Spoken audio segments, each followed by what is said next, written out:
Percent के बारे में जानेंगे। तो परसेंट होता क्या है इसके बारे में अपने को तो पता ही रहता है जी। कोई भी चीज़ अगर एक है तो 100% है, अगर 1/2 है तो 50% है, 1/3 है तो 33.13% है, और 4 है 1/4 है तो 25% है, 1/5 है तो कितना है 20% है। ये सब चीज़ें कॉमन चीज़ें हैं तो सभी को पता रहती है। तो अपन सीधा क्वेश्चन से स्टार्ट करते हैं, ठीक है।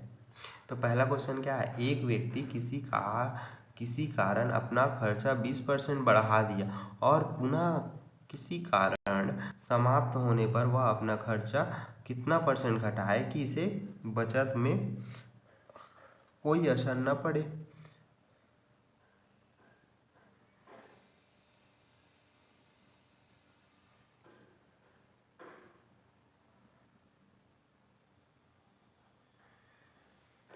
कितना परसेंट बढ़ाया है इसने, 20% बढ़ा दिया, ठीक है।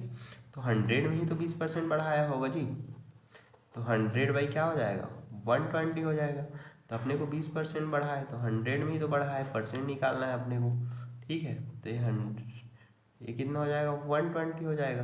तो ये 6 हो जाएगा। तो 100/6 को क्या लिखते हैं, 16/3%। अपना आंसर डी आ जाएगा, ठीक है। आगे देखिए, एक व्यक्ति 10% बढ़ी, कुछ दिनों बाद वह 20% फिर बढ़ गई। इस प्रकार व्यक्ति की आय कुल कितने प्रतिशत की वृद्धि हुई। पहले कितना परसेंट बढ़ी, 10%। 10% को क्या लिखते हैं, 1/10। 20% को क्या लिखते हैं, 1/20% बोल रहे हैं ना, ये क्या है 20% है तो 1/5 लिखते हैं। पहले कितना 10% बढ़ी तो 10 में 1 की बढ़ोतरी हो जाएगी। ये क्या इंटरेस्ट है, तो 10 में 1 बढ़ गया तो 10 से 11 हो गया, ठीक है। और यहाँ 5 से कितना हो जाएगा, 6 हो जाएगा। अब मल्टीप्लाई करके देखेंगे तो 5 धाम 50 और 6 छक्का 66, तो 50 से 66 मतलब 16 की बढ़ोतरी हो गई। किस में बढ़ोतरी हुई, 50 में बढ़ोतरी हुई। अब परसेंट में कन्वर्ट करना है तो 50 दूनी तो 16 दूनी 32, तो 32% बढ़ा। तो अपना आंसर क्या हो जाएगा, 32% आएगा, एक मेथड से, ठीक है जी। अब अगला मेथड से करेंगे। मोहन ने अपना आय पहले 15% घटाया और पुनः 5% घटाया। इस प्रकार उसने व्यय में कुल कितने प्रतिशत की कमी की। तो जैसे कि ऐसा क्वेश्चन रहे तो इसको और आसान तरीके से कर सकते। 15% है और फिर 5% घटाया, फिर अगर माइनस है मतलब घटा ही रहा है उसने, तो क्या हो जाएगा जी, 15/15 हो जाएगा। -15 × 5/100, इसको करेंगे तो 75 होगा, और ये क्या हो जाएगा, 20 हो जाएगा।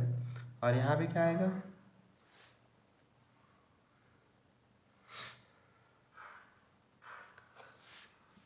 माइनस ही आएगा ना, तो 75/100 हो जाएगा, ठीक है। और ये plus minus minus plus, plus की प्लस हो जाएगा, तो ये कितना हो जाएगा जी, 15 हो जाएगा, ये 20 हो जाएगा। 5 × 15 और 5 × 9 = 20। अब इसको घटाएंगे तो कितना हो जाएगा,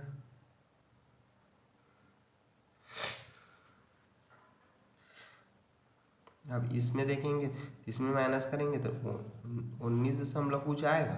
तो वैसा ऑप्शन किस में दिख रहा है, ए में दिख रहा है हमें। तो अपना आंसर क्या हो जाएगा, ए हो जाएगा। अगला क्वेश्चन पढ़िए।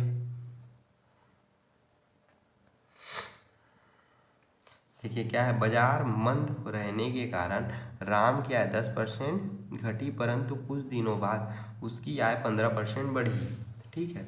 10% घटी फिर 15% बढ़ी, पहले 10% घटा दिए फिर 15% बढ़ गया, ठीक है जी। तो पहले 10% घटा और मल्टीप्लाई 15% बढ़ गया।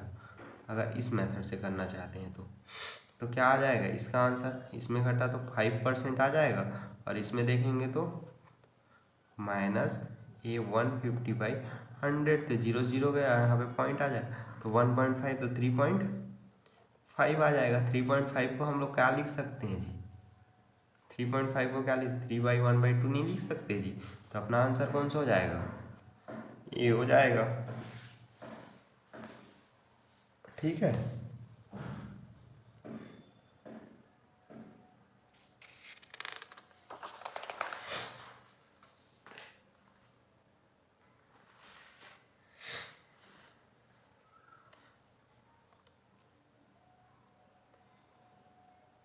फिर क्या है, एक दुकानदार माल खरीदते समय 10% ठगता है और बेचते समय 5% ठगता है। इस प्रकार उसे कुल कितने परसेंट की लाभ हुआ। देखिए पहले 10%, इसको क्या लिख सकते हैं 1/10 लिख सकते हैं। 5% को क्या लिख सकते हैं 1/20 लिख सकते हैं। तो 10% की ठग किया मतलब 10 में 1 की ठग दी उसने, 20 में 1 की ठगा मतलब 21 हो गया। अब मल्टीप्लाई करेंगे तो ये 200 हो जाएगा। अब इसमें 11 एकम 11, हाथ लाई 1, 11 दूनी 22, 1 23। तो इसमें कितने की ठग कर दी उसने 31 की ठग कर दी, किसमें 200 में। तो परसेंट निकालना है, ये जीरो से ये जीरो का कटिंग हो जाएगा। अब इसको ध्यान से देखेंगे तो ये क्या हो जाएगा, ये 2 से कटेगा। 15 1/2% अगर बोल सकते हैं इसको, तो अपना आंसर कौन सा है, बी आएगा। ठीक है जी। फिर आगे देखिए, एक आयत की लंबाई 5% बढ़ाई गई और इसकी चौड़ाई 10% बढ़ाई गई। इस प्रकार इसके क्षेत्रफल में कितने परसेंट की वृद्धि हुई। तो देखिए 5% की वृद्धि को क्या लिखते हैं हम लोग 1/20 लिखते हैं, और 10% की वृद्धि को क्या लिखते हैं जी 1/10 लिखते हैं। तो पहले क्या किए इसने 20 से 21 में बढ़ गए और फिर 10 से 11 आ गया ना। अब दोनों को मल्टीप्लाई करेंगे तो 200। अब इसमें देखिए जस्ट हम लोग किए थे तो इसका भी ऑप्शन यही आएगा क्या 2 3 1। अब इसमें 2 3 1 में कितना बढ़ गया 31 बढ़ा, कितने में 200 में, तो 100। तो 31/2 करेंगे तो 15 1/2 आएगा। सेम लास्ट क्वेश्चन में जो किए थे, बस नाम बदल दिया है इसने। फिर अगला देखिए, एक आयताकार खेत की लंबाई 20% बढ़ाई जबकि चौड़ाई 10% घटा दी गई, तो इसके क्षेत्रफल में कितने प्रतिशत की परिवर्तन हुई।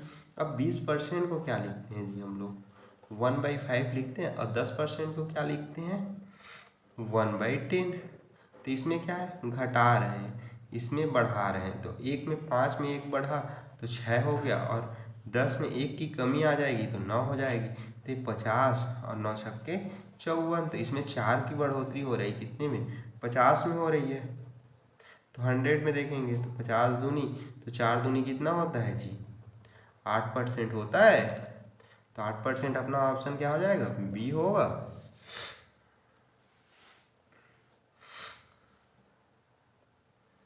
फिर आगे देखिए, एक वर्ग की भुजा 25% बढ़ाई गई, इसका क्षेत्रफल कितने प्रतिशत बढ़ जाए।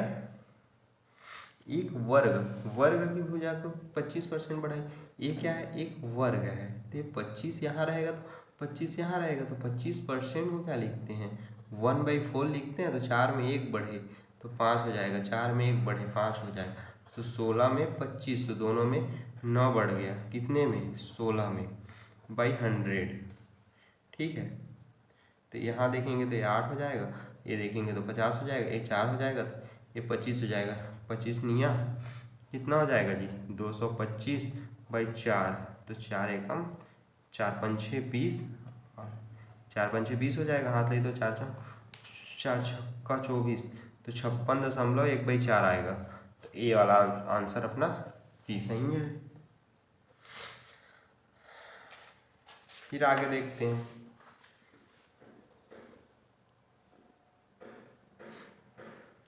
किसी त्रिभुज के आधार और ऊंचाई 8% और 12% बढ़ाए गए, बताइए उसके क्षेत्रफल में कितने प्रतिशत की वृद्धि हुई।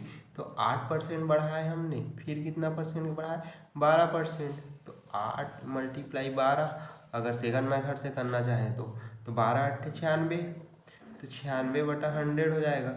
इसको ऐसा कर सकते हैं क्या जी, तो 12 में 8 में अगर 12 जोड़े तो ये 20 हो गया।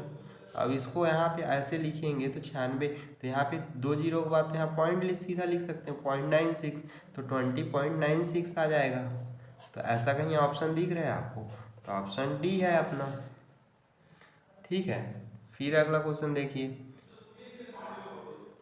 एक समांतर चतुर्भुज के आधार में 25% की वृद्धि की गई जबकि आधार में उसकी में 10% की कमी की गई। अब इसको सेकंड मेथड से बता देते हैं, आसान उसमें पड़े गए।